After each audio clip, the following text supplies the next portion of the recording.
Not a bad writer. You think so? Mm-hmm. Good style, nice imagination. I think he's a very talented man. Well, thank you very much. Oh, it's nothing really. There's room B, room A. Wonder where room E is. How should I know? Are you going to the Waterbury lecture? No, I'm not. Let's find out where she's going. Oh. Excuse me. I'm sorry. Where's the Waterbury lecture, do you know? Aren't you Owen Waterbury? Yes, I am. How do you do? Follow me. Where are you taking us? Room E. Are you a student or a teacher? I'm a student. Oh, advanced or beginner? What do I look like? Well, You look very advanced to me. Oh, Mr. Waterbury, good evening. how do you do, Mr. Gilbride? You're right on time. We almost didn't get here. I was doing his laundry, and we had to wait for it to dry. His underwear is still wet. I brought a friend, Mr. Ronnie Hastings. Oh, how do you do, Mr. Hastings? Hey, let me get you a chair. No, never mind. I'll sit in the bleachers.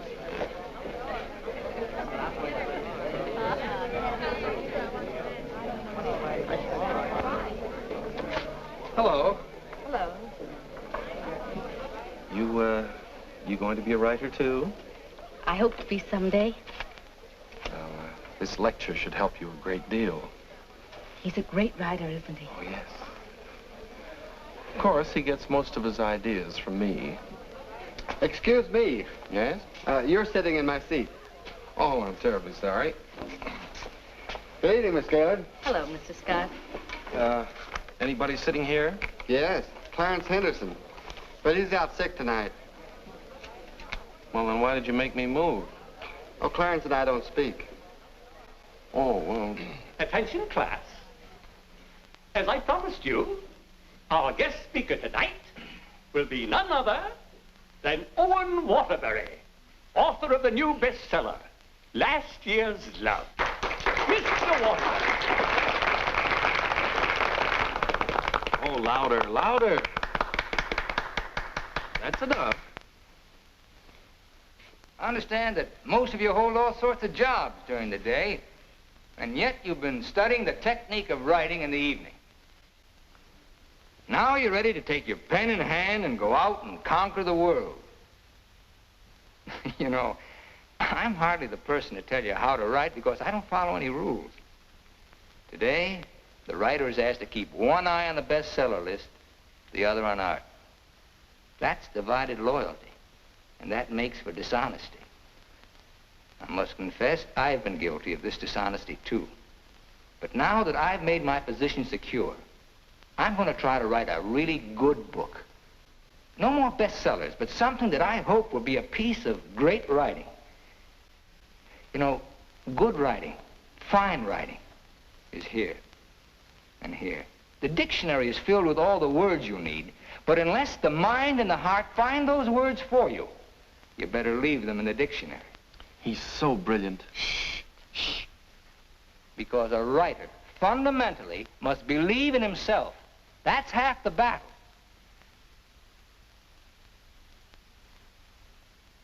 I'd like to interrupt my little talk for a moment to say that I'm going to be in a position to help somebody here in this class. Beginning tomorrow, I'm going to need a secretary. I've already placed the request with the University Placement Bureau, and man or woman, whoever qualifies, will get the job. That's very nice of you, Mr. Waterbury. Well, it's not a big job, but the surroundings will be wholesome. And you'll be able to serve your apprenticeship under someone who's already established. Well, so much for that. I remember when I wrote my first novel. It took a lot of work. I starved, lived in a little back room, all the while consoling myself that I was going to be another poet. So you're really going to work for Owen Waterbury? Well, I was offered the job by his personnel manager. I've heard a lot of weird stories about Owen Waterbury. Oh, you hear weird stories about any famous person. Why, last night his talk was actually inspiring. Steve, do you realize you've been here 5 years? Well, isn't that a little too long for anyone with my ambition? Where does Mr. Waterbury do his work? Well, his personnel manager said in his apartment. Apartment? Well, you can't expect a writer to work in an office, Mr. Harris. I want to write, and I think he can show me how. Who knows? After a year with him, I might even be autographing copies of my own book in one of your bookstores. By taking a course in Owen Waterbury. And getting paid for it at the same time. I'm going to miss you, Steve. Oh, no, you won't. After a week, you won't even know I've gone. Not true, but good luck anyway. Well, I could make a big speech, but I think you know how I feel about everything. You've been wonderful to me. I understand. Steve. Yes? Call me sometime, will you? We'd like to know how you're getting on. I'll call you tonight, after I get the job.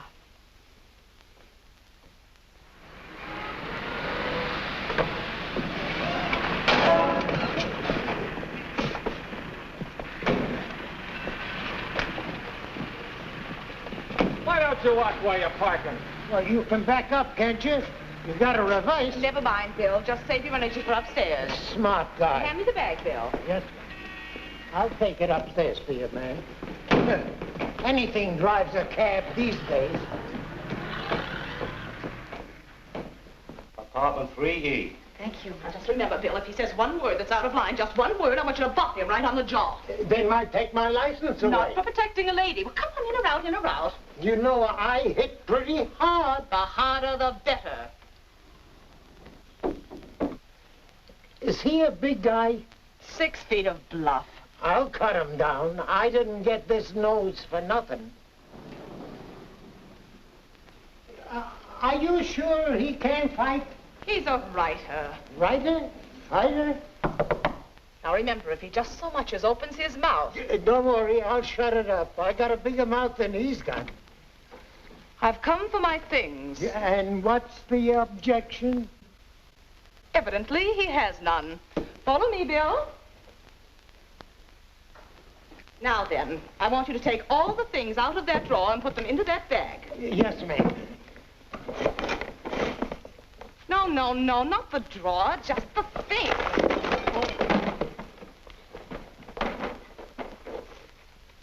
Oh, come in.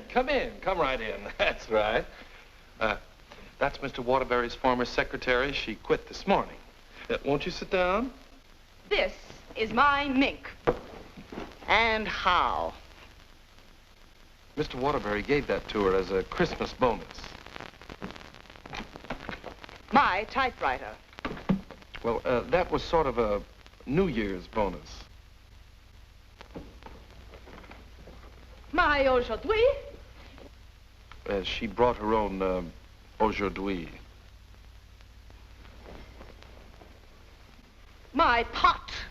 She cooked once in a while. My bourbon. She drank a little. My cigarette box. She smoked, too. My lipstick. Shall we adjourn to the library? Your frankfurters. Goodbye, Mr. Waterbury. Good thing you didn't open your mouth. Thank you. Come along, Bill. Don't bother with your inferiors. And now, miss, what can I do for you? This is your new secretary. Oh, yes, you're from the Kilbride School. Yes, I am. Say, look at that. She knocked over a bottle of ink all over the carpet, and it's going to be hard to get out, too. Well, would you try cleaning it up, please, Mary? Not me. The landlady says I'm not to clean up any more messes. Just do my regular work and get out of here. Excuse me. Would you like some help? Oh, thank you very much. Say, you're going to work out fine. Here, Ronnie. I'm an expert at this sort of thing. He sure is. He cleans up about 6 of them a month. I'll need a cloth and some rug shampoo. This is the stuff you've been using lately. Here, this is a woman's job. It was a woman who did it. It was an accident. You better not let the landlady see that. She'll add $100 for damages to your rent. That's more than last month. Oh, I got some on my dress. Oh, look, why don't you work on the rug and I'll work on your dress? Why don't you two work on the rug and I'll work on her dress? I'll work on my dress. I'll work on the kitchen. Do you like hot dogs? Occasionally, yes. Fine, we'll have them for lunch, and for dinner we'll have steak. Lunch? Dinner, why? I haven't even been interviewed yet. What's your name? Stephanie Gaylord. What do your friends call you? Steve. Oh, that settles it. I think she should be hired. How are you on shorthand? 120 words a minute. Do you do laundry? From my own, generally. Well, you're going to have to learn to do silk shirts, 120 a minute. I'll do the cooking. And eating. Do you live here, too? No, I live next door. But he hasn't been there since July. That's because I have no kitchen. Well, we share our kitchen on a cooperative basis. He cooks and he eats. You know, Owen and I went to school together. I was in kindergarten, and he was in the 8th grade. Then I went to high school, and he was still in kindergarten. And then I studied piano and became a character in every Waterbury book. And what were you in last year's Love? I was the chorus girl who studied piano and was very bitter about the world. Where'd you work before? Who, me? I was secretary to Charles Harris. He owns the Harris bookstores all over the country. And how is Mr. Waterbury's latest novel doing? Second only to the Bible. Oh, well, he won't like that. You married, Steve? No, I'm not. Please, Ronnie, I'm not interested in whether or not Miss Gaylord is married. Oh, no.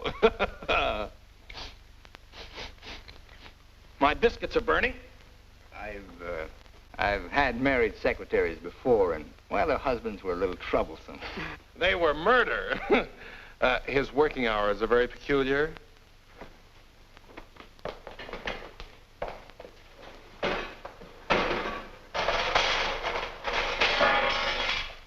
Well, I think we've done a good job. I had such a different impression of what this job would be like. Oh, today was an unusual day. But after this, there'll be no more distractions. I'll go. We're going to work in an atmosphere of dignity and culture. Oh, it's your bookmaker. Mary, that man's here again. I heard you. How much do I owe this time? $11. Don't you give me no more of your tips. That horse will come in next time out. Next time out, he'll be dragging a load of ice. Well, what do we owe you? $278 for Owen and $1 for you. Excuse me.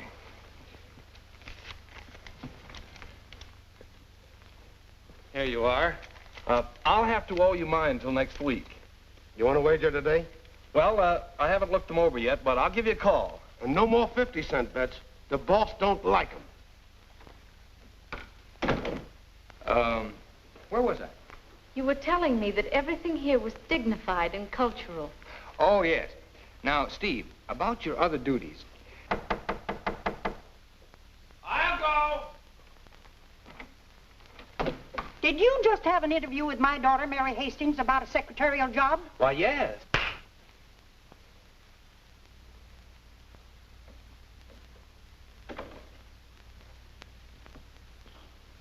I have a message for you. Well, what's the message? Mr. Waterbury, I don't think I want this job. Well, why not? Well, when you spoke at class last evening, everything seemed so refreshing. And when I read your novels, they were filled with such quality and high purpose. And I'm afraid all that's spoiled now, so no harsh words, no hard feelings, just get somebody else. Well, if that's the way you feel, Miss Gaylord. Are you walking out on Owen Waterbury? Don't beg the girl to work for me, Ronnie. Just call the agency and get another girl. Now, you know you don't mean that. We both like this one. Are you going to let me out of here, or do I have to call the police? They're here already. I came for the rent. Mrs. Reeves, I just mailed you a check this morning. Oh, you always do that, knowing full well that I only live downstairs. Any damage this month? Oh, it's been a very, very uneventful month. Oh, the carpet again. Yes. Mercy! This fish belongs here. And this duck up here, you throw the whole room out of contour. Mrs. Reeves, if you'll excuse I me... heard some screaming just outside the door. New secretary? Well, yes. You being hired or fired? Miss Gaylord has just been engaged. Oh, too bad, Mr. Waterbury, because something moved in the apartment upstairs would just fill your every requirement. Well, unfortunately, Mrs. Reeves, the job has just been filled. Well, I want you to meet her anyway. Felicia!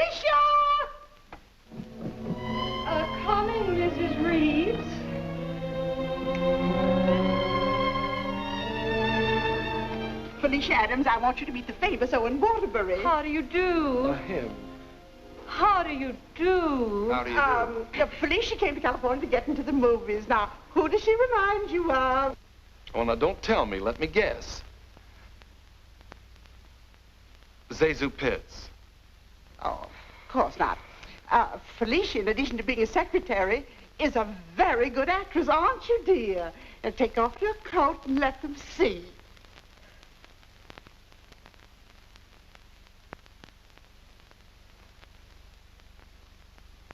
She's got a lot of talent there. I thought you'd think so. I was a model back in Texas, but I came out here for a career. Daddy's financing me. A friend of yours? No, my father. Perhaps Felicia could play the heroine in your next novel when it's made into a movie. She could do that. What's the heroine like? It's a girl from the South. Why, I'm from the South. How perfectly coincidental. She's trying to hook a rich man. She's insincere and a moron. Well, what's worrying you? Well, I'm not so worried about being insincere, but as for being a moron... Oh, now, don't worry about that. You could act like a moron, couldn't you, dear? I could try. Oh, I'm going to dramatic school. Maybe they can teach me to be a moron. If you studied hard enough, yes. It'd take a lot of work. Look, Mrs. Reeves, I haven't even started my novel yet, and it doesn't look as if I'm going to if I'm continually interrupted. Well, we'll leave and let you work. Oh, Ronnie, I'm having a party for 50 guests tonight, and I'm expecting you to entertain for us at 9. Is it informal, or shall I bathe? If you don't care to entertain at my parties, pay your rent. Well, I'm off to the horse show. You haven't got a chance.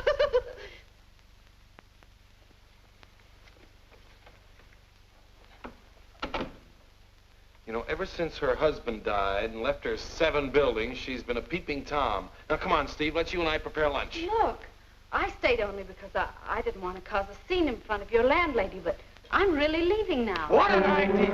What an idea. Take your stuff. Come on, take it down. Get your pad. Well, where's your pad? When you've got to have a pad, you can't start a job like this without a pad. Go, all right, I'll find a pad for you, but I have to...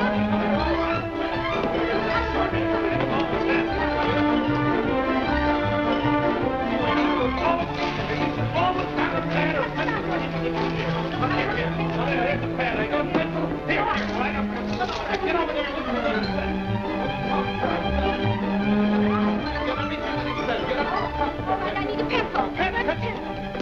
Wait, I've got a pencil.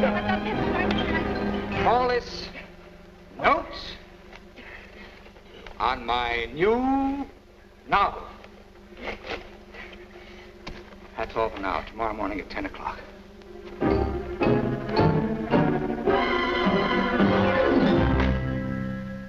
He's incubating. He's incubating at last. Come along.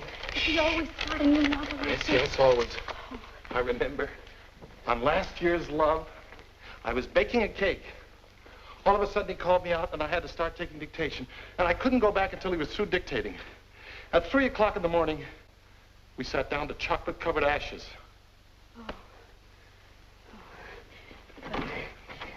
Well, I'll see you at 10 o'clock in the morning.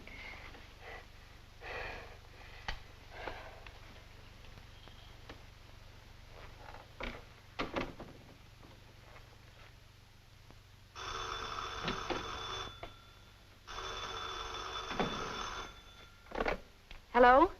Hello, Steve. I couldn't wait for you to call me, so I'm calling you. How was the job? Well, I have to make an adjustment, you know. It's such an unusual kind of a job. I can imagine. He started his novel today. Oh, interesting story? Well, he didn't get very far into it, but I'm sure it's going to be wonderful. He seems so excited about it. Look, Steve, let's have dinner one night this week. Well, I'll call you the first night I have free.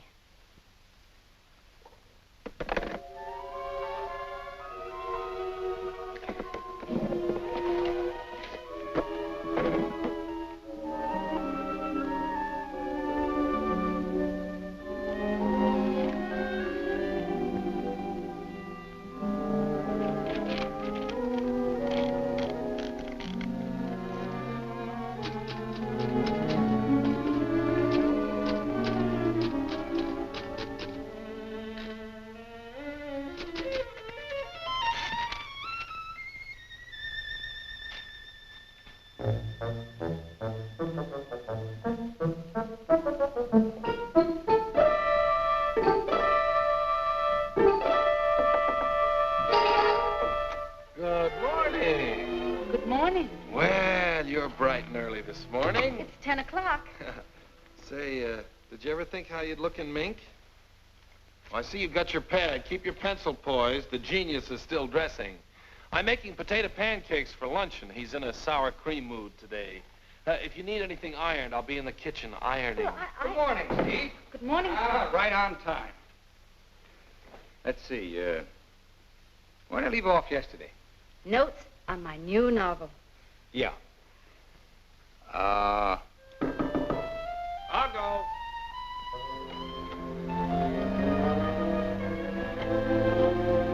Hello.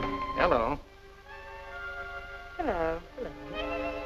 Hello. Hello. Hello. Hello. Now, where did I leave off? Notes on my new novel. Oh, yes. Make that notes on my new novel by Owen Waterbury. That's good. Oh, that's real good. Don't you think that's good? Oh, I like that. Chapter 1, General Introduction of Characters. Chapter 2. Well, I'll do Chapter 2 tomorrow.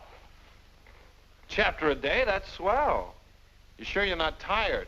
Miss Gaylord, you stay here and answer the telephone. I'm going to the beach for some salt air. Well, be sure you don't bring any home with you.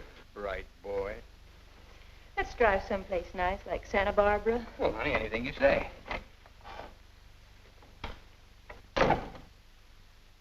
Don't pay any attention to him. He's just trying to make you jealous. Jealous?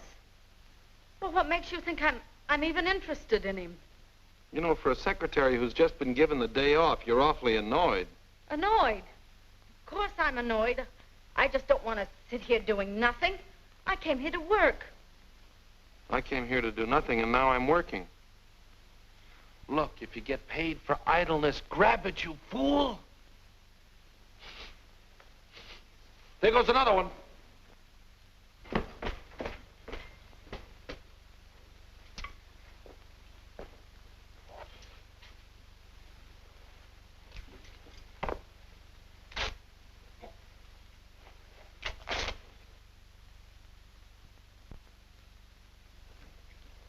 Look, I'd like to ask you a question. Yes?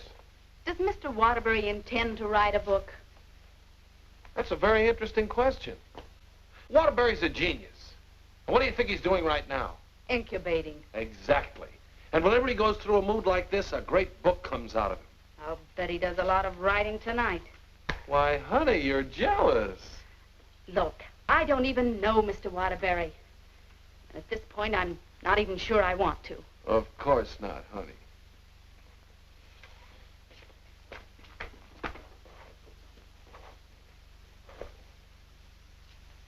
Say, can you tell me what I'm doing wrong? Everything. Here, let me have it. How can you get so many wrinkles in it? Well, he's tried 16 laundries, but he still likes my work best. These are good shirts. We're good shirts. You know, I just thought of something. What? I must be going out of my mind. Why? Well, I went to night school for a whole year to learn to be a writer. And here I am doing a guy's laundry. Oh! It's not done yet.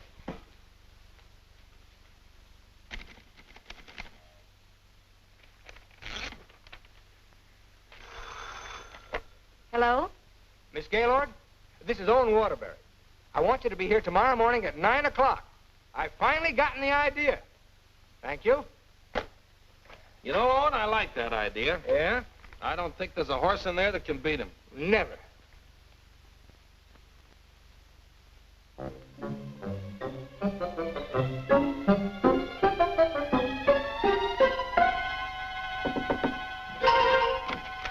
Morning. Morning. Oh, leave your coat on, Steve. The taxi will be here in just a minute. Got a fare for her? Well, she can use mine. Where are we going? To the races. The race. Haven't you ever been? Never in my life. Swell. Always lucky the first time. Come on. But what about that idea you had last Oh, that can wait till after the third race. Look, I got a horse in here. Look, Mr. Waterbury, I don't think I ought to go along. Say, are you complaining about being paid to go to the races? Come on!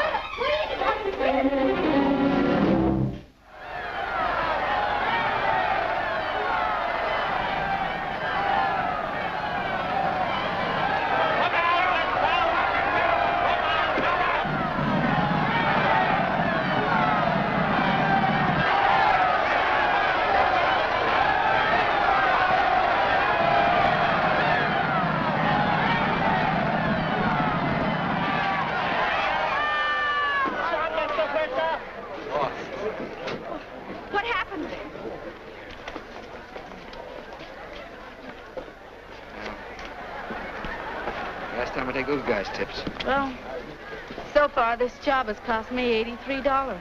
Now, don't worry. I'll see that you get that back. Why should you? I gambled and I lost. Well, losing's good for the soul. We had the 3 best souls in town.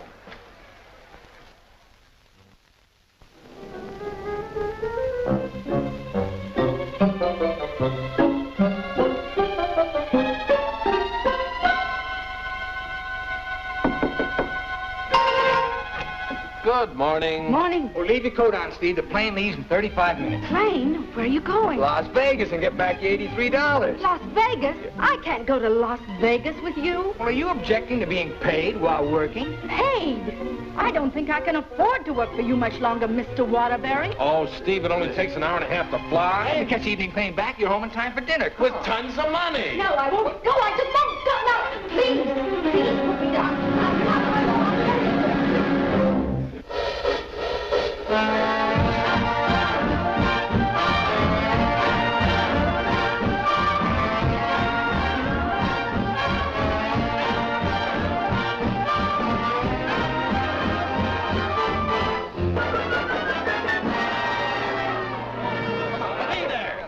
You lose. Right here, right here. Oh, so it's shooter. No dollar bets here. Where do you think you're going? Los Angeles? Hit the road. Come hit the road. on, baby. Here we go. Come on. For the easy way. Oh, What is your point? Hard way. For the hard way. Hard way for. Hard Come way on, for. baby. Here it comes. There she is. 4. 7, you lose. 7, you lose. Standing on my right again, huh? When are we leaving, Mr. Waterbury? Leading, I'm stuck 3,000. But you said we'd catch the midnight plane. There'll be another plane at 2, darling. Next shooter, please. Grab Oh, the next shooter. oh, Come on, let's go. I thought working for a writer was going to be so uplifting. Perhaps you lose. Perhaps you lose. See what you did?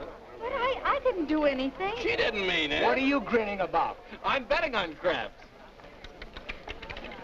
Everything was going to be so intellectual. Perhaps again. Go ahead, lady. Are you doing that on purpose? What did I do? You're doing all right, honey. What's her point? Her point is crabs. Can't you make anything but craps? I was going to meet only literary people. Craps me. You're my dream girl. Never saw that before. Don't make any more craps, understand? I'll tell him when he comes in. Keep your mind on the dice. Put this all on 7. She's gonna make this time for once. Let's go. You know, I'm writing a novel too, Mr. Waterbury. It'll be a honey. A 2 and a 1. Correct. 4, 3. Get out of here. That's goodness. What's wrong? Keep your mind on the dice when you roll them. How dare you speak to me like that? Just for that, you roll your own dice. Craps again. $80, Rich. Come on, bring it in. Over here. Come on, lad. Money. Scared, Steve, where are you going? I'm going home, and I never want to see you again. You're a fraud, Mr. Waterbury, a cheap, egotistical fraud, and your whole existence is something I want no part of. I'm sorry I even met you, because you've spoiled something for me.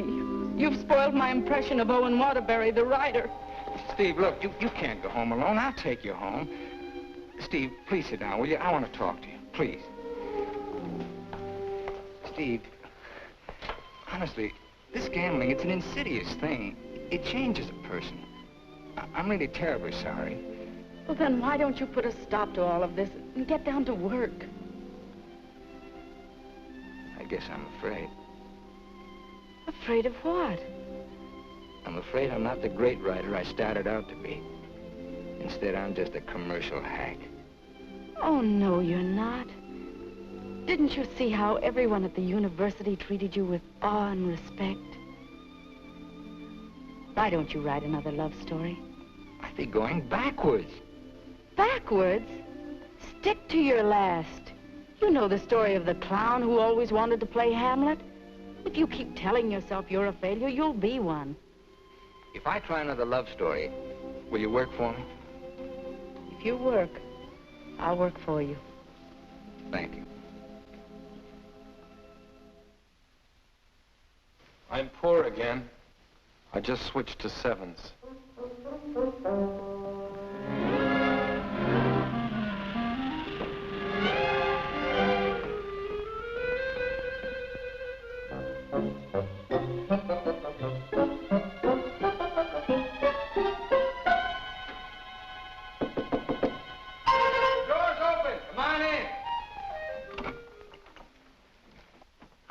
Steve. No, keep your coat on. I'll tell you why. The taxi's going to be here in just 1 minute. What? Oh, don't worry. We're going to work, but let's do it at the beach house, huh? He's superstitious, honey. He starts all his novels at the beach house. But why the beach house? Did you like last year's Love? Very much. Well, most of last year's Love was done down there. Well, shall I take the typewriter? It'd be a nice idea. Ronnie, will you stop teasing the girl? I'll be dictating today. Come on, Steve.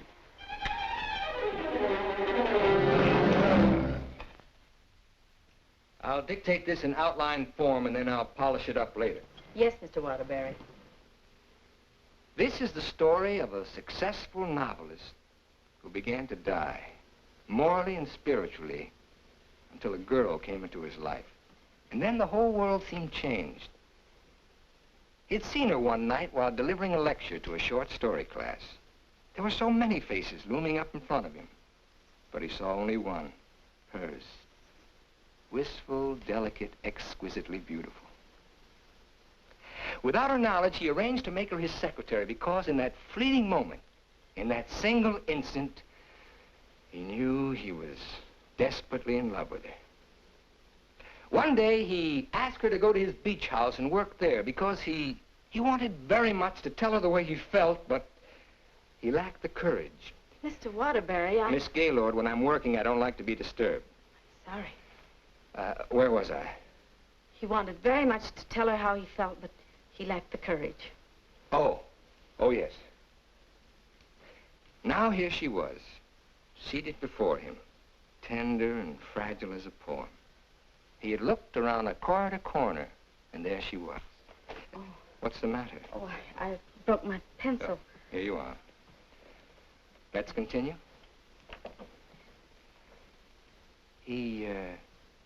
He was tempted to take her up in his arms and sweep her to the summit, but he didn't dare. He knew very little about her, yet there was nothing else he needed to know. As he strode up and down the room dictating, he looked toward her polka dot necktie. What's the matter with you? Nothing. Oh. Where was I? Polka dot necktie. Oh, polka dot necktie. He was impressed by the loveliness of her hair, her soft blue eyes, her delicate mouth. A breathing, living thing that made him exalted and inspired. He wanted to take her in his arms and smother her with kisses and drown himself in the beauty of her soul, but he was a coward. How do you like it? It has possibilities. Suddenly he threw caution to the winds. Leaned over and kissed her. She melted in his arms and offered no resistance. Wordlessly, they held one another in silent embrace.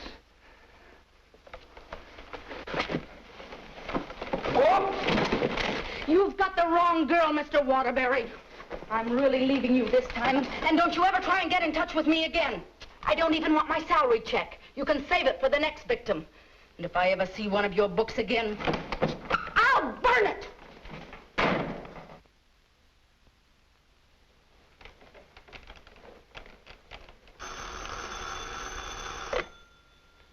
Hello. Well, hello, son. I just thought I'd call you and let you know I made dinner for the three of us. And ask Steve if she likes popovers. Steve's just quit. Yeah. I'm dictating a harmless little scene. Suddenly she takes offense, slams me on the couch with a hammerlock, and walks out. Is she insane? Well, I'll call the agency and get them to send over another girl. I better get one who likes broiled chicken, because that's what we have for dinner. Don't call anybody. I'm not going to go to work for a long time.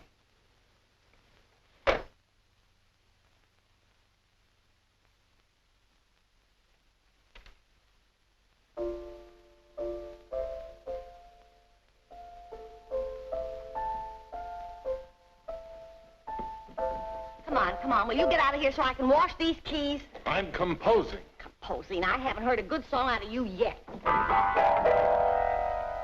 That's it. Give me that again. Thank you very much. What are you calling that thing? I got a cold in my nose. Come on, sing it. Oh, Mr. Ronnie, Oh, don't be silly. I just want to hear the quality. Sniff, sniff, here's a handkerchief. Ka-choo, ka-choo, gesundheit to you. Let yourself go and blow. Oh, let yourself go and blow. Sad, ain't it?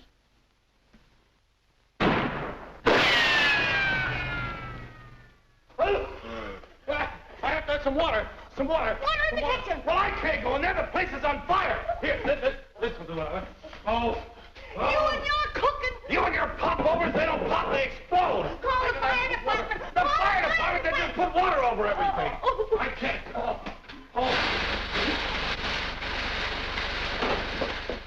I'm going to tell the landlady on you. Oh, I'm going to tell the landlady on you. Well, I'm not going to clean up this mess. All right, just for that, you won't get a piece of pie. What's in that garbage can? Pie? 30 misses out of 31 tries.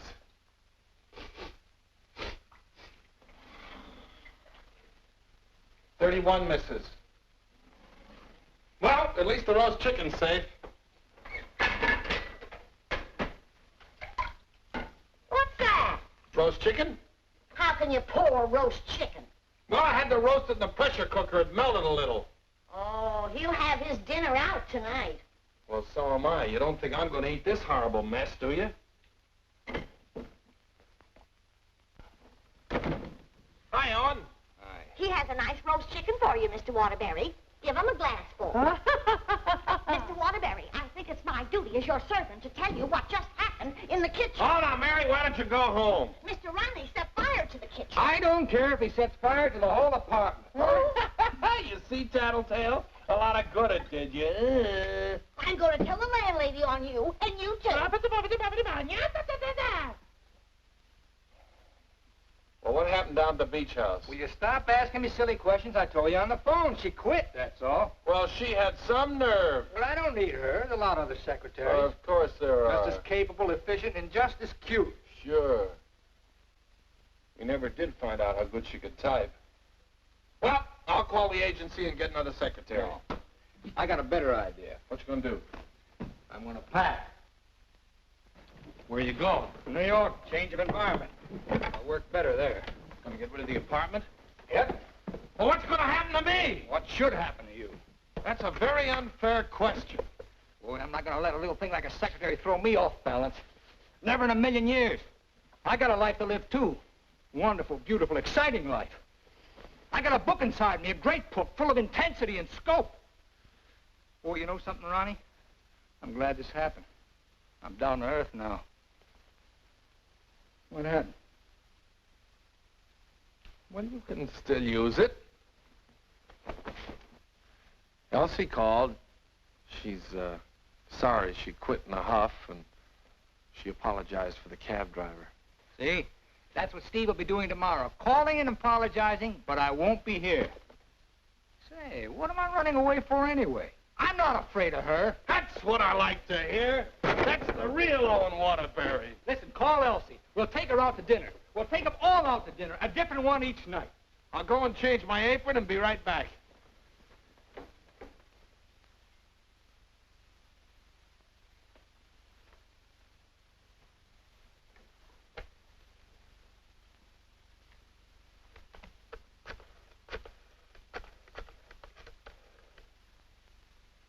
Bryan Detective Agency? This is Owen Waterbury. Yeah. Look, I want you to shadow a girl for me. Stephanie Gaylord. Now, let all try to have a good time tonight, okay? I'm willing. Are you, Ronnie? I'm willing. Good evening, Mr. Waterbury. Hello, Francois. Here, why here? I like it here. You've always hated the Ridgely room. He's joking. I'm not joking. You've always hated it, hasn't he, Elsie? I thought so. I've always hated it. Mr. Waterbury, there's a gentleman here to see you. Gentlemen? Oh, yes. Ronnie, will you take Elsie to a table, and I'll join you in just a minute, huh? All right, but don't leave us. Don't stick Elsie with the check again. Antonio, table 3. Table 3. Where is he? Alcove 2. Oh. Good evening. Is that the gentleman? Yes, sir.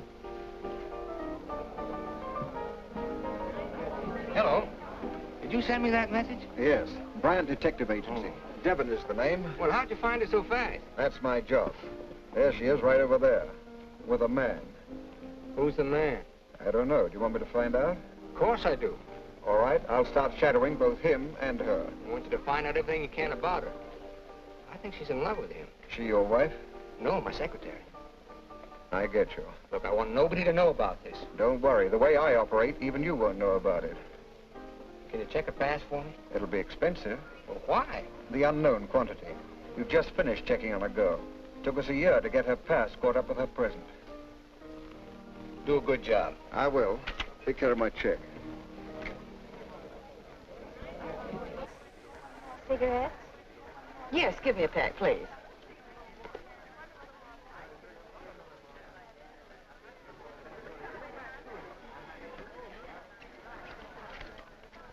Thank you.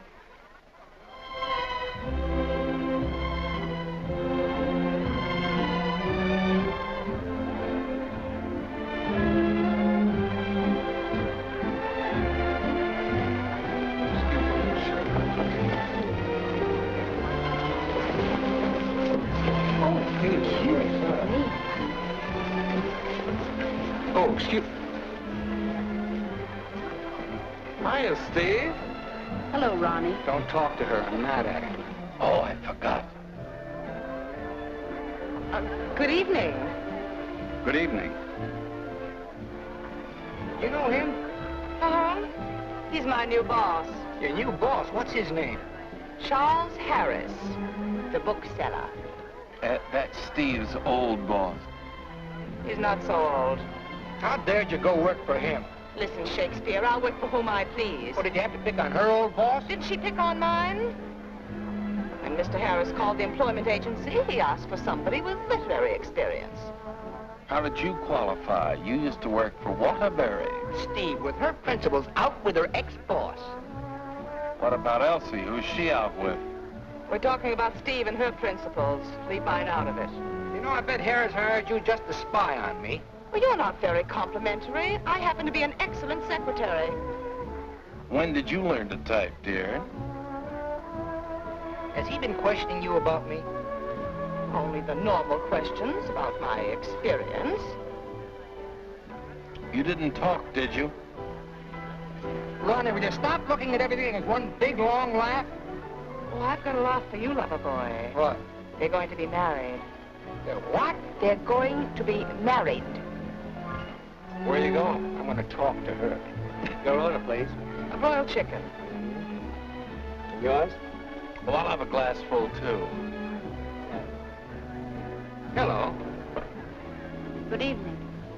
Mr. Harris, Mr. Waterbury. Well, congratulations. I just heard the good news. What good news? How about you marrying Stephanie? May I dance with the bride? That's entirely up to her, isn't it? May I? Thank you. Not at all. So she decided to get married to the wrong guy. Are we going to dance, or are you going to dictate a novel? Oh, now why should a nice, intelligent girl like you marry a man she doesn't even love? For your information, I'm not marrying anyone. Oh, well, now I respect you. You respect all girls who decide not to get married. Going back to work for him? Is this a quiz, or are we going to dance? Well, it could be both. Say, how would you like your old job back? Better terms? Not interested. I'll throw in a bonus. Marriage. Mr. Waterbury, you talk about marriage as though it was something cheap and vulgar. Who else but Owen Waterbury would invite you out for the evening and dance with another girl? I would. Say, why don't you pay him back and dance with Mr. Harris? I wouldn't think of dancing with my boss. This is me you're talking to, remember? Well, I mean, not until I'd worked for him. For a few days. Well, that's a nice sentiment. Steve, you're in my arms at last. I'm holding you at last. We're dancing. You may be dancing, but I'm holding you. Oh, like the tide, you go out, but you also come in. Owen Waterbury, you're the most maddening man I've ever met.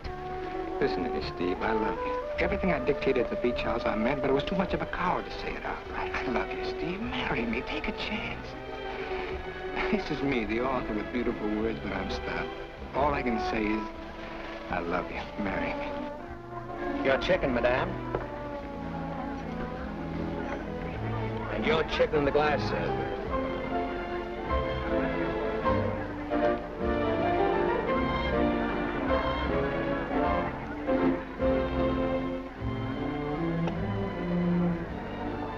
Harris looks lonely.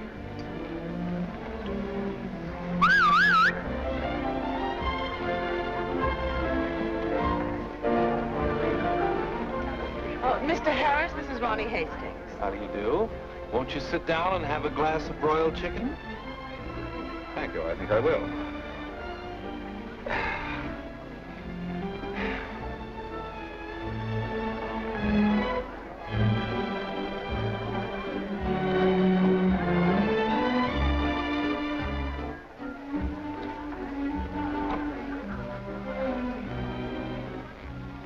Ever heard the story of the unholy three? If you don't mind, I think I'll be running along. Mr. Harris, would you mind taking me with you? Not at all. Well, who's going to take me? You watch the floor show.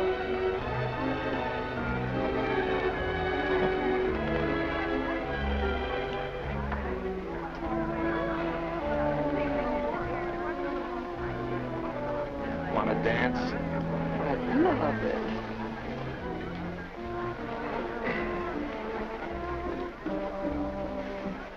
Are you a gigolo? After tonight, I think I will be. Oh.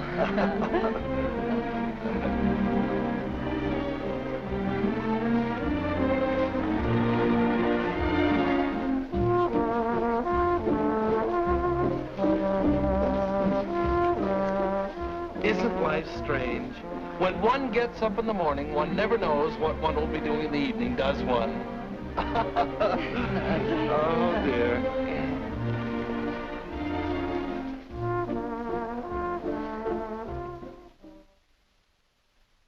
And in addition to the office supplies, please order one Remington electric typewriter for the outer office. Mr. Harris's office. Just a moment, please. Hello? Yes. What? When? Thank you. Goodbye.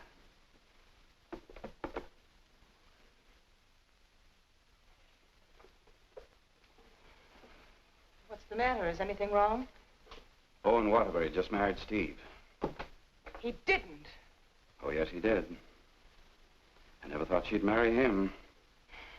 I never thought he'd get married.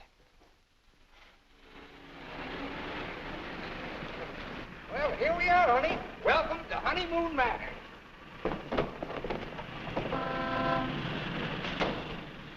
Congratulations! Hi, you're right. May I be the first to kiss the bride? Or am I the first? I'm not a very wide-awake bride. Honey, let's get some sleep, and then we'll go over to the beach house, huh? How long you been driving? 24 hours. Las Vegas and back. Oh. Hey, whose bags are these? Oh, those are Felicia's. As soon as I told her the news, she decided to move out. It's a good idea. Darling, this is quite a threshold. 3 stories up. Well, we can use the threshold upstairs. Oh, good idea. Hiya, Felicia. Congratulations. You did very well. She certainly did. I'll get you moved in as soon as I get her moved out. Okay. Why don't you try the building next door, dear? Driver, old lady's home. Whoop. Hello, Mary. Oh, I'm so happy for both of you. Well, thank you, Mary. Very sweet of you. Yes, darling. Hello, darling. Hello, dear. Votre bagage, madame et monsieur? I made a wedding breakfast. Spaghetti and meatballs. Look, Ronnie, I know you're trying to be helpful, but, well, this is our honeymoon, and, well, we'd like to be alone. Oh, sure, sure. Say, Steve, be nice to him, will you? He's my only means of support.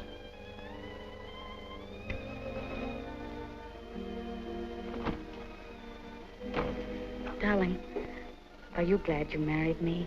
Oh, what a question to ask me now. Well, it was on the spur of the moment, and you do change your mind so. Darling, I'll never change my mind about you. You're the first nice thing in my life. Could you tell me where is apartment 3E? Who are you looking for? Isn't that the business of the people in apartment 3E? It's the next apartment down the hall, sir.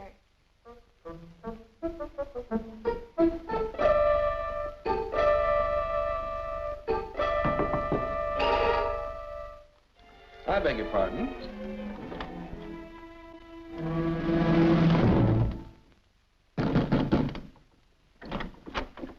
Yes, and what can I do for you?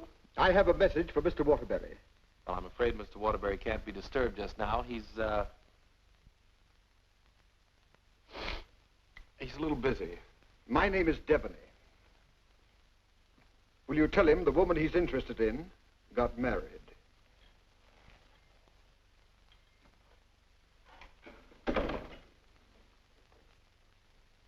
Hey, Owen! You got a minute? Ronnie, what is it now? There's a fellow was outside, said his name was Debney. He had a message for you. I don't know any Devneys. He said the party you were interested in got married. Well, congratulations. So did I.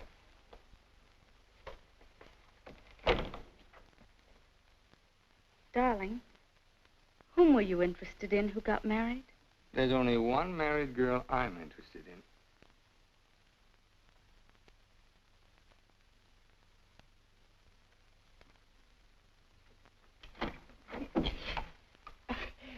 You tell Mr. Waterbury I want to see him right away, and I mean immediately. Owen! Horrible Hannah's here. We call you that affectionately, dear. Now what is it? Oh, excuse me. I didn't know your secretary was working late. They're married. Married? Well, as his wife, she might as well be in on this. Just what can I do for you, Mrs. Reeves? I've come for the rent. But I paid you the rent on the first, Mrs. Reeves. I've had to make a new rule, Mr. Waterbury. I don't take bad checks. When'd you make that rule? Since you moved in. Darling, do you happen to have $485 in the bank? I think so. Well, could you write me out a check till I get this thing straightened out? I can't understand how my account got so low. That $6,000 for the crap game? Oh, yes. And the $2 for the marriage license? One has to live. Thank you, dear. Thank you, Mrs. Waterbury.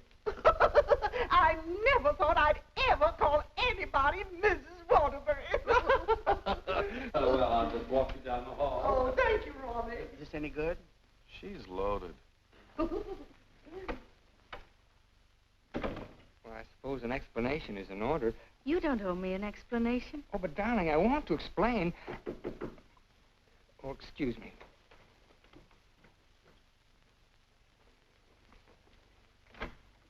Hello, Owen. Oh, hello, Dick. Congratulations. We just heard. Well, thank you, Bertie. Congratulations. Thanks a lot. Oh, darling! Well, won't you come in and sit down? Oh, yes, thanks. Darling, I want you to meet Mr. Fulton, my publisher, and Bertie. This is my wife. How do you do? So nice knowing you. Owen, you're not thinking of a prolonged honeymoon, are you? Oh, no, we're just going down to the beach house, and, well, I thought I'd dictate my honeymoon. Good idea. You know, there's a deadline on that novel. It's got to be made. You know why. Well, I'll have it ready, Dick. I'll count on it. Would you like a drink? No, thanks. We're double parked downstairs. Come, dear. How's Ronnie? Oh, still eating. Same old Ronnie. Yes, Bertie's told me about Ronnie. She says that when he dies, he'll ask the crematorium to baste him slowly on both sides. You know Ronnie? Oh, of course. I was once Mr. Waterbury's secretary. Well, thanks an awful lot for coming, Dick. Happy honeymoon. Thank you.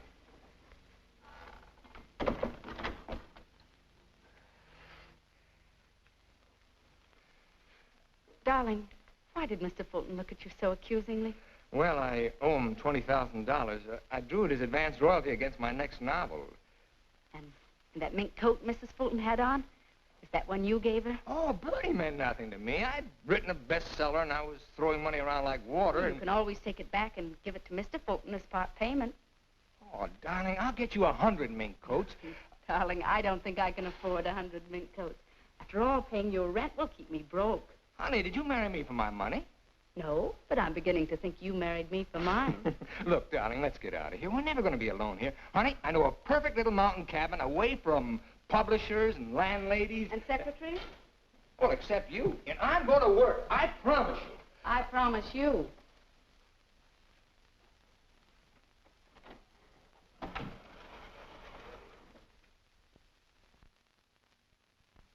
How long did you work on this book, Owen? 4 months. I'm rather proud of this one, Dick. Where's Mrs. Waterbury? Oh, Steve's down at the village getting groceries. She wants to prepare you one of her special dinners. Well, I'm afraid I can't stay for dinner. I have to catch that next train back.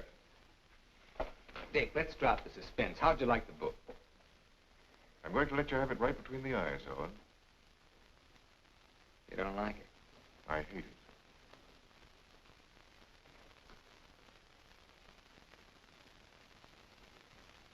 It's just about the worst piece of drivel I ever read. Why, if I were to publish this, Owen, it would ruin you. Fortunately, I found another book to use in its place. What's the matter with me, Dick? Am I through? Of course not. Every top-flight novelist has a bad book in him. But how am I going to pay you back your money? Well, don't worry about that. I'm sorry, Owen. Darling, I got some of that wonderful venison. Why, hello, Mr. Fulton. It's so nice seeing you again. Miss Waterbury. Do you like venison? Well, I'm afraid I can't stay. Oh, why not? I've got some very important business in town. Well, I'm very sorry. I was going to fix you one of my special dishes. Oh, I'm sorry. Well, some other time. Goodbye, Mrs. Waterbury. Goodbye, Mr. Fulton. Goodbye, Owen. Goodbye, Dick. He doesn't like it. No? Do you think he's right? He's always been right. Until he married Bertie. Oh, what's that got to do with it? Well, maybe he's changed. Ever think of that? Maybe he sees you through different eyes. Oh, you talk like a fool. Oh, and let's face it. Your book is now being published by a man who sees his wife in your arms on every page. He thinks that girl in there is Bertie in you. You're a child. Bertie meant nothing to me. He doesn't realize that. And he's still a human being, even if he is a publisher. And he's a man. Let's get away from here tonight. Tonight?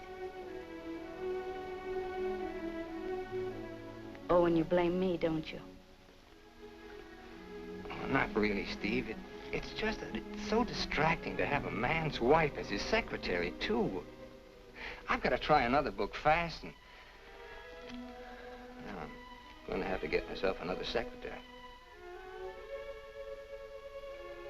So I'm fired, is that it?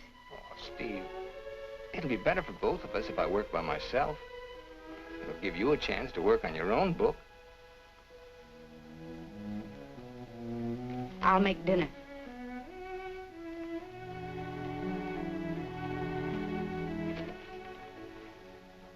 Owen, I finished my book. Oh, you did? Well, I'd like to read it. It's been on your dressing room table for 2 weeks. Oh,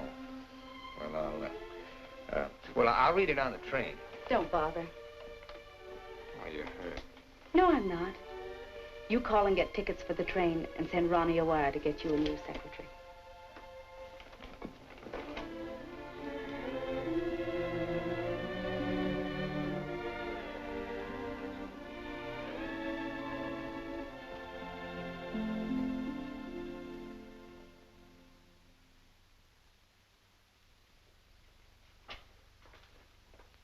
Oh, hello, Mrs. Waterbury.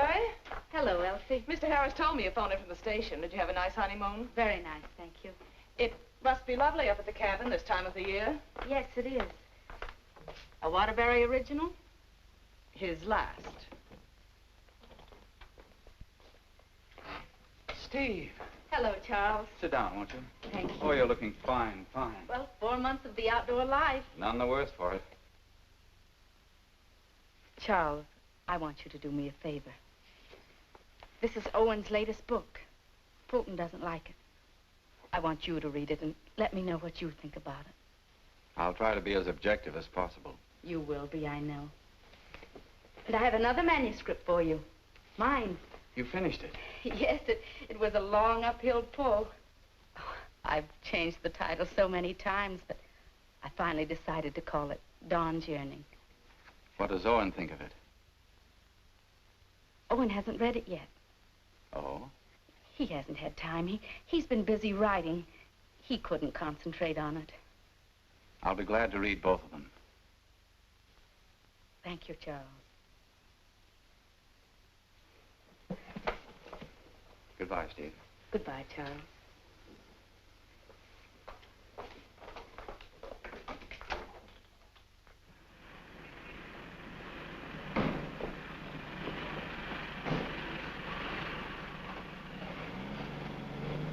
I was on the 3rd floor, but I can't find the Waterbury apartment. Well, here's Mrs. Waterbury.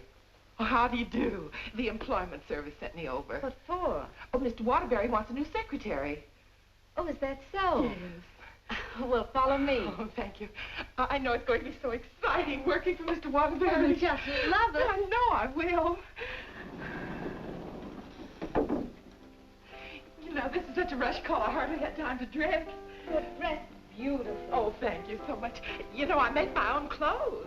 Oh, really? Yes. Come in. Come right in, Miss, what did you say your name was? Hilda Schneebacker. Miss Schneebacker. Owen, darling, this is your new secretary. How do you do? This is my husband, Owen Waterbury, and this is Ronnie, our next-door neighbor. How do you do? Can I get you something to drink? Have you any beer? Well, I should say we have. And we have pretzels, too. You know, I could just drink a barrel of beer. What did you ask for on the phone? I thought they knew our account. Dope. Oh, don't bother.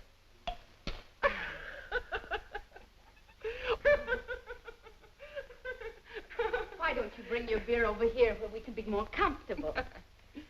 Oh, do you do laundry, Miss Schneebacher? Just shirts and socks. I don't like to do sheets. Well, sit down, please.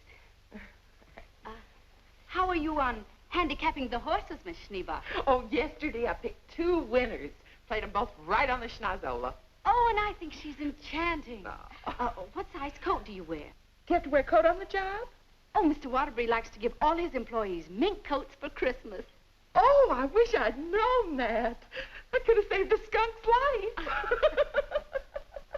I wonder who she means. I'm gonna love this job. You're all so nuts.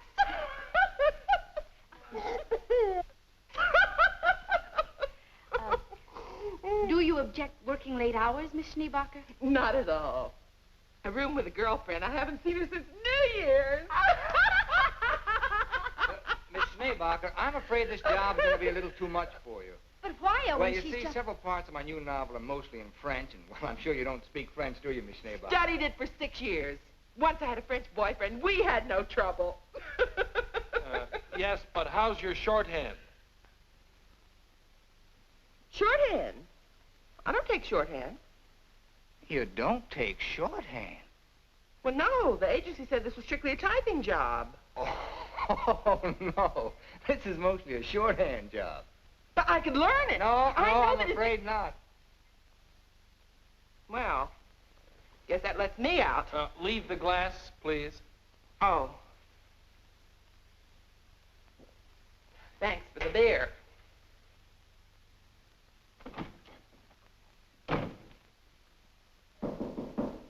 That must be the next one. The next one? I told the agency to keep sending them until we said when.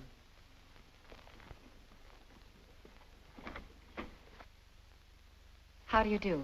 Is this apartment 3E? Yes, it is. Does a Mr. Owen Waterbury live here? Yes, he does. I'm Owen Waterbury. Oh, Mr. Waterbury, the agency sent me. Dawn O'Malley. That's right. Won't you come in, Miss O'Malley? Thank you. Won't you sit down, Miss O'Malley? Thank you. Oh, this is my wife. How do you do? How do you do? You take shorthand, of course. Yes, 120 words a minute. Oh. Do you speak French, Miss O'Malley? Mon mère, elle était française. Et mon père aussi. Vous avez raison, elle est pas pour le travail. Dites-moi, Mademoiselle O'Malley. Are you married by any chance? Yes, I am. But the divorce comes final next week. I see. When would you like me to begin? You have begun. Oh, thank you. Steve, shall we prepare lunch and leave them alone? I think they'd like to get to work. All right.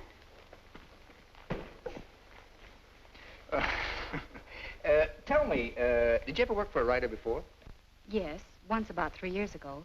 But I'd rather not talk about it. Oh, well, why not? Well, he asked me to work late one evening and began getting a little fresh. So I called the police. All I want to do is work. I guess the publicity ruined his career, but he deserved it. Don't you agree? Yes, I do. How about lunch, Miss O'Malley? Oh, I've already eaten, thank you. And you, darling? No, thanks. I'll skip lunch today. You will just love living in this building, Mr. Scott. And you'll just love the Waterburys. They're so bohemian. Crude. I'll go. Oh, hello. Hello, Mrs. Waterbury. I want you to meet your new neighbor, Sylvan Scott. He's moving that little bachelor apartment upstairs that Felicia used to have. Yes, I know, Mr. Scott. Hello, Stephanie. How nice. Come in, come in. Now, I want you to meet the important member of the family. This is the great Owen Waterbury. Oh. How do you do, Mr. Walker? And How do you do? This is The horrible Ronnie Hastings. Hello. new secretary. Yes, she was just hired and I was just fired. Mr. Scott's a writer, too. My building will be just crawling with them. Yes, Mr. Scott and I went to night school together. We sat next to each other. Mr. Scott used to be a ball player. Just look at those shoulders. And they're not padded either. Well, what do you know? Sylvan writes that wonderful radio program called John's Mother's Lover. John's mother's sweetheart. Oh, yes. Tell me, confidentially, is John's mother going to marry her sweetheart? No, John's father objects. John has no father. Oh, poor John.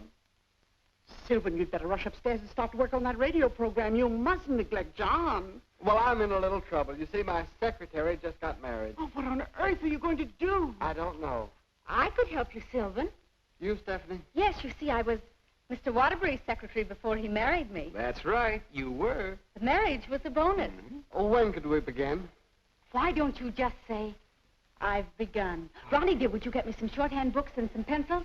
How much do you think you'll be giving me tonight? Well, we may be working most of the night. Well, that's just ducky. I'm used to working at night. Goodbye, darling. Don't work too hard. I won't. Come on. Oh, thank you, Ronnie. Bye. Well, I seem to have fixed everything up. You certainly have. Well, I guess I'll run along. Must you go? I was just poisoning the tea. Oh, Ronnie, you're such a kidder.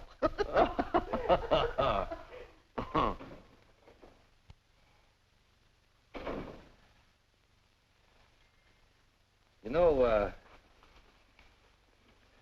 you're gonna really like it here, honey child. Watch your hands. I don't tolerate familiarity from anybody, and I mean anybody.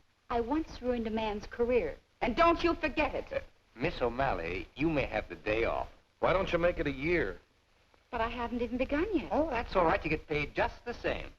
Oh, well, all right. What time tomorrow? Oh, any old time. Suit yourself. But I don't understand. Well, how about noon? All right. Thank you.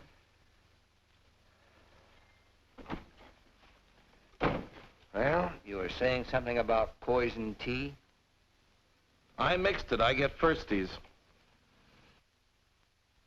Now, where was I? Sound of footsteps. 3 people. Thank you. Sound of footsteps. 3 people. Door bang. Door crash. Door slam. 2 shots. 3 screams. Siren. How does that sound? Swell. It's bedlam.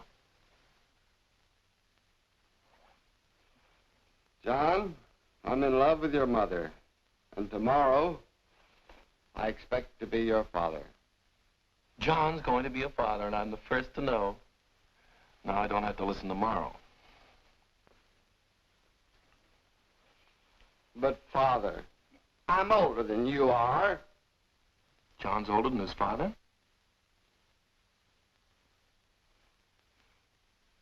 What happened? That's what I'd like to know. I don't know. But don't you worry, Miss Waterbury. I'm not going to do anything.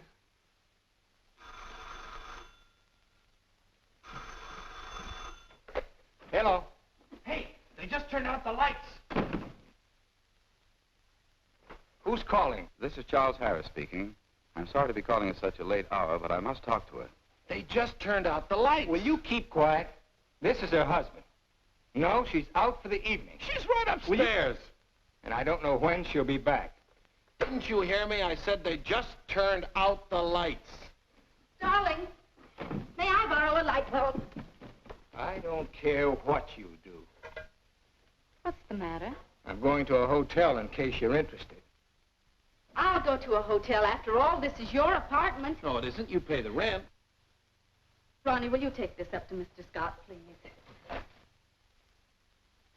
Oh, and you can't possibly be jealous of that man upstairs. Why, he's utterly harmless. Boy, you really had me fooled. Why do you say that? Charles Harris just called. Have you seen him, Steve, since we came back? Oh, and it's terribly late, and I don't like cross-examinations. After all, we're two adult human beings, and we should be able to trust one another. Don't smile it away with pretty words, Steve. Have you been seeing him? Yes. All right, then this is it. But I only saw Charles Harris for one reason. I took him your manuscript. He knows a great many publishers. Please don't. It's too late for that. I felt at the nightclub you were in love with Harris, and I knew he was in love with you. After all, 5 years is a long time, and I was a fool to think I could break it down. I never loved Charles Harris. Well, you never loved me. You were in love with a schoolgirl notion of a popular novelist. I really try to play this straight with you, Steve, but I guess I made a beautiful mistake. Owen, I was in love with you before I met you. Something in your writing, the tone, the feeling, the quality appealed to me so much that I used to imagine your books were written just for me. It's true, I built it up in a schoolgirl way, and I was so caught up in it, I guess I would have married you the night you lectured in class. If you'd stepped off that platform and asked me, I would have married you. Just like that.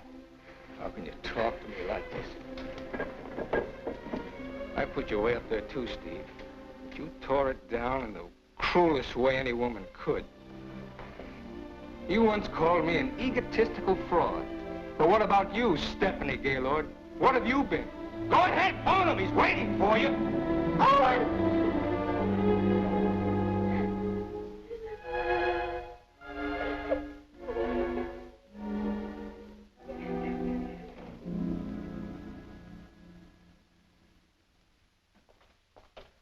Good morning, Mrs. Waterbury. Good morning, Elsie. I have an appointment. Yes, I know. Mr. Harris has a surprise for you. Won't you come right in? Steve. Good morning, Charles. Stephanie Gaylord, this is Mr. McNally, Mr. Hudson, Mr. Burke of the Literary Times. How do you do? How do you do? How do you do? So you are Stephanie Gaylord. Sit down, Steve. This is a big morning in your life, Steve.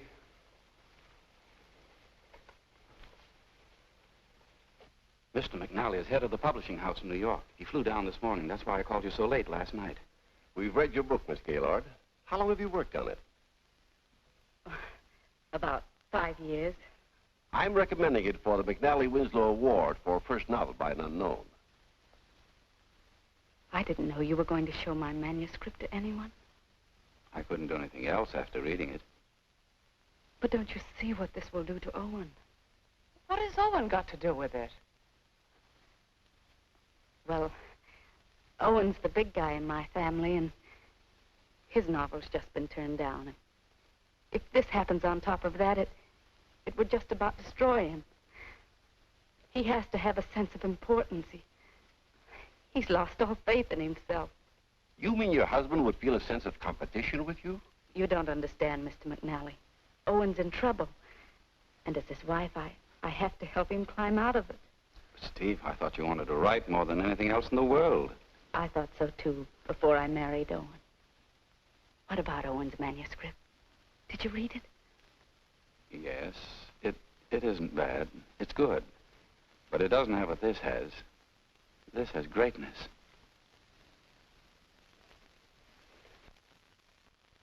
Thank you very much, gentlemen. Steve, please sit down. I want to talk to you.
I'm giving your popovers another try.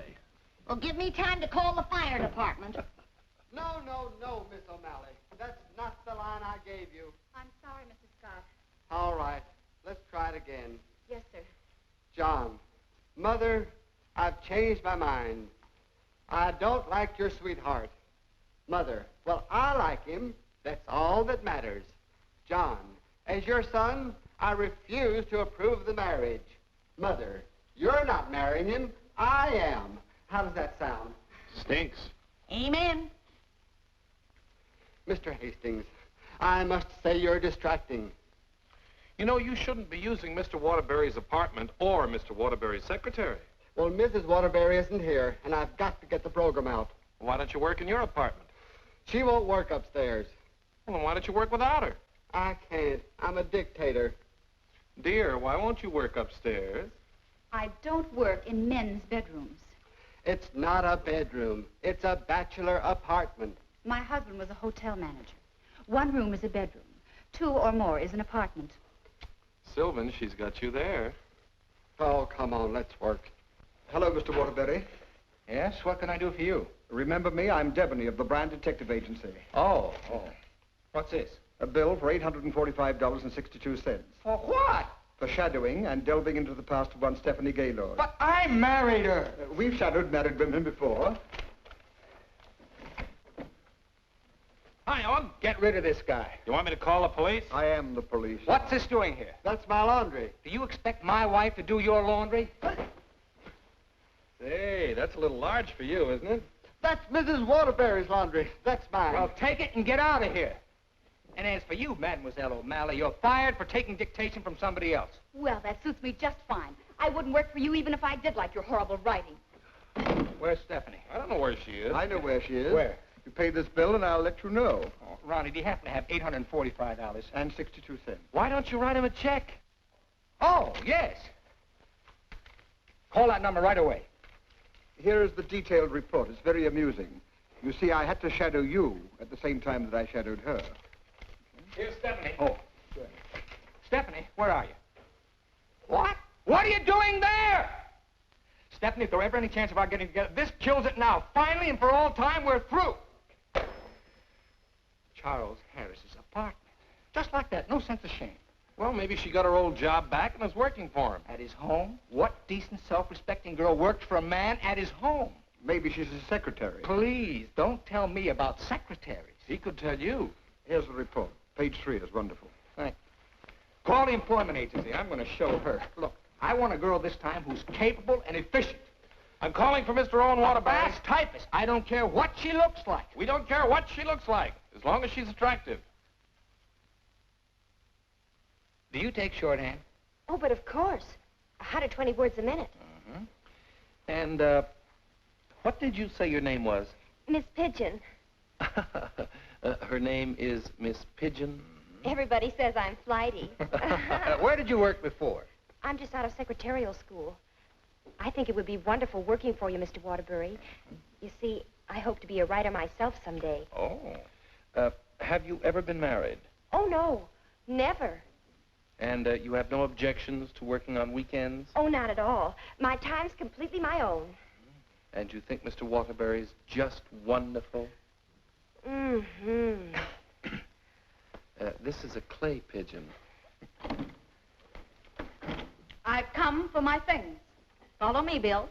I know just where to go. I want you to take everything out of that drawer and put it in that bag. Right. I knew you'd come back. But it's only for a moment. Where's the mink coat? I didn't get a mink coat. Come into the bedroom, Bill. What's the matter? Short of minks? Say, haven't you been here before? Sure. I came with the other one. I got a cab stand downstairs now. If you need a cab, just open the window and holler. Well, I'm going to do a lot of hollering now. That's his former secretary. Get my bag and things out of the closet. Oh, so Bill. you're not in love with Harris, but you go to his apartment. You wouldn't let me explain, and now I'm not going to. Explain? What kind of an explanation could you make anyway? It doesn't matter anymore. You're right, it doesn't matter anymore. Isn't she getting awfully personal? What a wonderful typist.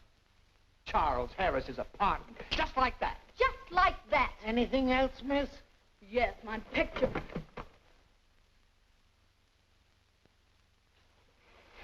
If I were a man, If you were a man, I'd ask you to step outside. Go ahead, hit me. I dare you. Did he slap her? I should say not. She slapped him. I've known all along why you've resented me. It was because I liked your novel and I told you so. You think you've wasted your time. That's your tragedy. My only tragedy is you. I'm going far, far away from here, and I'm going to write a book about you. I'm going to call it The Heel and His Victim. That's a very horrible title. It'll do. Goodbye, Owen Waterbury. And don't you ever try and get in touch with me, because I want no more of you. And that goes for me, too. Where's Miss Pigeon? She, flew the coop. Where do you think Steve's going? I think she's going to marry Harris. Harris. I'd like to see that little worm. I'm going to. Now, where are you going? I'm so mad I could get married. You know, I think I'll have to. Well, whom are you going to marry? It'll be a female. That's about all I can say.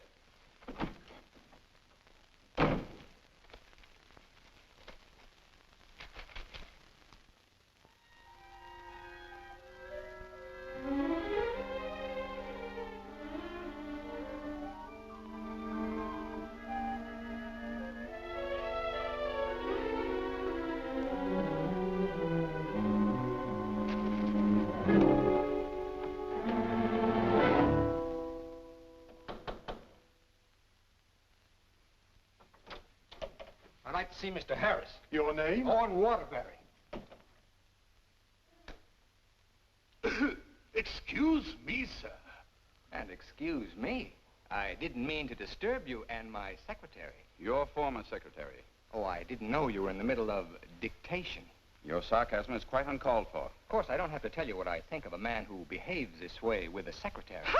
You keep out of this, Elsie. Look, Charles and I are going to be married. Congratulations. What? Just where does that leave my wife? How do you suppose she's going to feel about this? She's in love with you, you know. You never deserved as fine a girl as Stephanie anyway.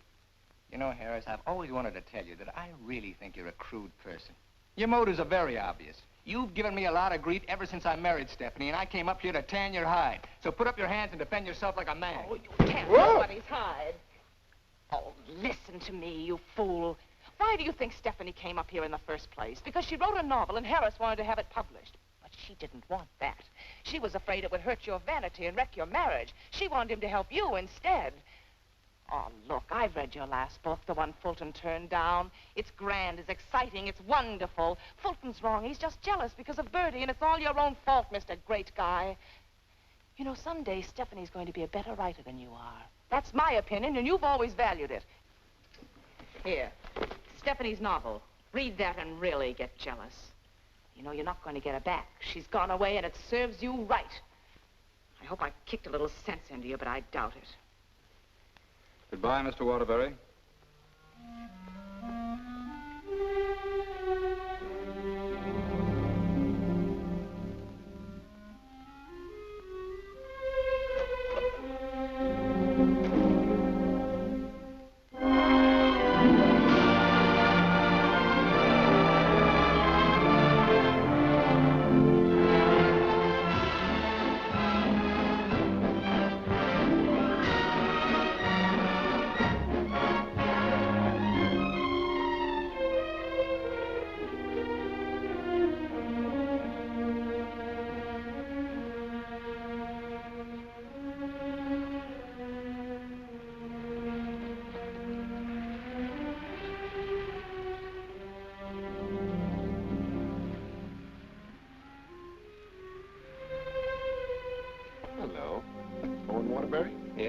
I've got to serve you with these papers. What for? Suit for divorce from Mrs. Waterbury. Thanks.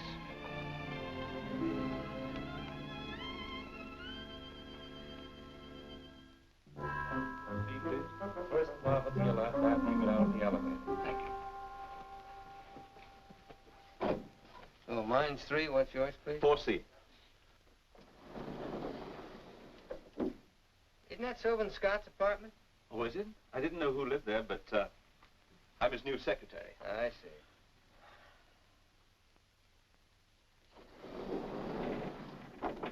Good luck.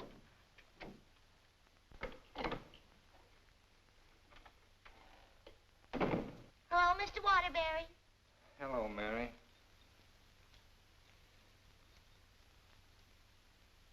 You want a drink? Well, I guess so. Mary, did you see Ronnie around? Well, I haven't seen Mr. Ronnie in about 3 days.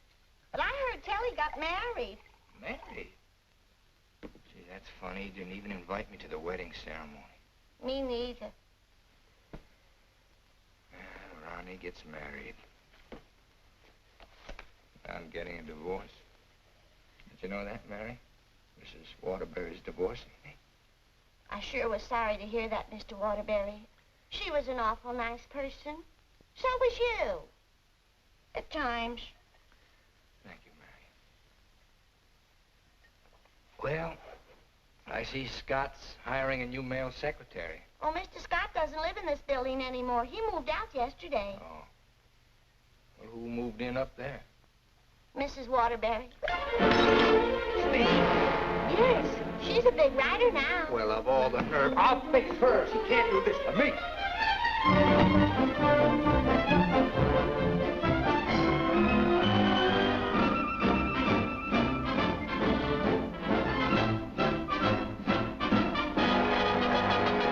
Come in. Yes, what can I do for you? Out. I said get out. But I don't understand. Don't you listen to him. This is my wife. You're his wife? I'm trying very desperately not to be. Didn't you get the divorce papers today? You're still my wife until the final decree, and that takes a whole year. Are you still here? I said get out. Mr. Simpson, you come back here tomorrow morning at 9 o'clock. You'll come back here never. If I find you here again, I'll throw you out on your ear. Hiring male secretaries right under my nose. Right over your nose, dear. And don't be cute at a time like this. Why'd you take this apartment anyway? Because it was the only one I could find, and Mrs. Reeves was kind enough to let me have it. Oh, sure, sure. I thought you'd think I was chasing you, Owen Waterbury. But my living here need cause us no embarrassment. We can be friends, meet in the hallway, and exchange polite little hellos. I exchanged polite little hellos with your friend Harris recently. Elsie was there. She told me all about your book. Well, you didn't want to have it published because of what it might do to me. Silly. I mean, do you think I look upon you as a competitor? Don't you think I can compete with you, Mr. Waterbury? I read your book last night. Kept me up most of the night. You want to know something? Yes. You're better than I am. But don't tell anybody because I'll deny it. Now, you listen to me, Mr. Owen Waterbury. I'm a human being, too, and I have certain rights and privileges. I had an idea for a book, and you made me lose a very good secretary. Well, look, why don't you dictate it to me? You? Sure, I can take shorthand. Owen Waterbury. Look, you want to know a secret? What? I'm a better secretary than you are. Oh. All right, prove it. Get the shorthand book and pencil. Okay. And I don't want to hear another word about our personal problems until I get this down. Let's call this Notes on My New Novel by Stephanie Gaylord. This will be the story of a girl who became secretary to a very egotistical man who thought he knew everything there was to know about writing. Oh, now, wait a minute, Steve. Please, you're interrupting my train of thought. He was attractive. In an ugly sort of way. Thanks a million. Will you please stop interrupting me? But he was filled with childish frustrations and complexes which she, in her silly way, tried to cure. Now, wait a minute, Steve. I'm not going to sit here and take down this... Listen, this is my new book. Until she suddenly discovered he didn't need a wife. He needed a psychiatrist. A psychiatrist? That does it. Now I'm insane, am I? Okay. But if you publish that book, I'll sue you. You just go ahead and sue me if you think I'm afraid. Hello. You know, this book sounds very interesting, but there's one thing I've got to know. Did she love him? Well, of course she loved him. She loved him deeply, devotedly, desperately. Then why didn't you say so? I've come for the rent. Ronnie is your new landlord. Oh, no, that vase belongs up there. And this belongs